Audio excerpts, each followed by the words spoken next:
Business reports. You'll write a lot of them throughout your career in business, so it's probably worth you knowing what they're for, who they're for, and how to structure one. Okay, so what are business reports for? To give your boss some information about a particular topic that you've been asked to research. It's a public relation instrument. For people that want to invest maybe in companies. A collective analysis of where the business is at and where it's going or what it could be. Fundamentally, business reports are about communicating information, but perhaps more specifically, they provide information that can be acted upon. So you could say that business reports are a key part in the decision-making process of a business. So, who are they for? For the top managers, it could be for the supervisors. So first the top manager, of course. I learned in school for all the stakeholders. For management, so that they can make decisions on certain things. If reports are part of the decision-making process, then it's the decision makers of a business who are the audience of a business report. A business report aims to answer a question, solve a problem, or address an issue within the business. So the report will look at all the information, analyse and evaluate it, and then make recommendations for action. For this reason, the structure of a business report is really important.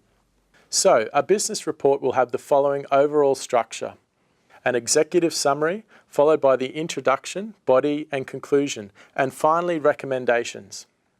Let's take a look at the structure in more detail. Okay, so first up, the executive summary.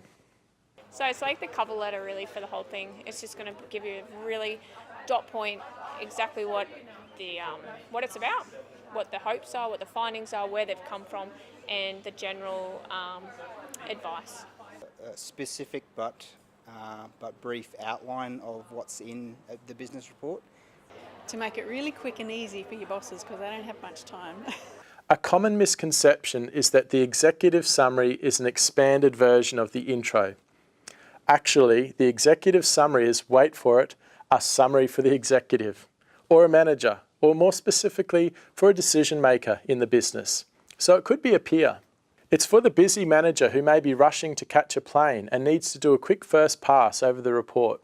So if you imagine the entire report, the executive summary is the entire report in condensed form. Another aspect of business reports that confuses people is the recommendations. Recommendations are sometimes treated like a rehashing of the conclusion or as the opportunity for a personal opinion on the report. Far from being some final afterthought or last-minute concluding words, the recommendations are the very practical, actionable items for the entire report, really the most important part. They present a decision maker with what should be done next. This is a good time to mention that the tone of a business report should be formal. It shouldn't be colloquial or written in the first person. It's a logical, factual, free from emotion or opinion reporting of the facts. So this leaves the bit in the middle, the actual report. The body of the report follows a standard decision-making process. It states the problem, identifies the background or context to the issue, presents a review of information, an analysis and evaluation of that information, and finally a discussion around the findings. To illustrate this approach, let's take the example of buying your first car. The report introduction starts with a clear stating of the purpose: I need a car. The background: this is where you flesh out the problem and explain the context. So I now have a job and need a car to get there. It's a long trip, I only have 5K, but I care a lot about safety too. It's during the background that you will identify some of the criteria that will influence your analysis and evaluation. Next comes the search for information, also formerly known as a literature review. Reading car magazines, reviews online, and looking at car ads. You might source some information yourself too, like test driving a few cars. Next comes the most important step, the analysis and evaluation of the information that has been gathered. Often a theoretical framework is used as a tool to compare the different alternatives. Following the analysis and evaluation, the results are often formulated into a table like this one. It's comparing the different alternatives based on key criteria. Finally, a discussion is had on the findings, unpacking why one option would be better than another, with justification for any suggestions. Car A and Car B offer the best safety and reliability, but aren't within the price range. However, Car C is not too bad on both and within the price range. The The report is then concluded and the recommendations are presented, the final clear and actionable items for the report.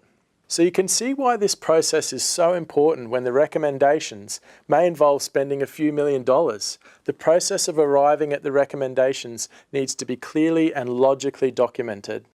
So that's the business report. It's a logical and essential tool in the decision-making process for a business. Each section, from the executive summary through to the recommendations, has a specific purpose, and the structure reflects the specific approach that needs to be taken in arriving at the actionable recommendations of the report.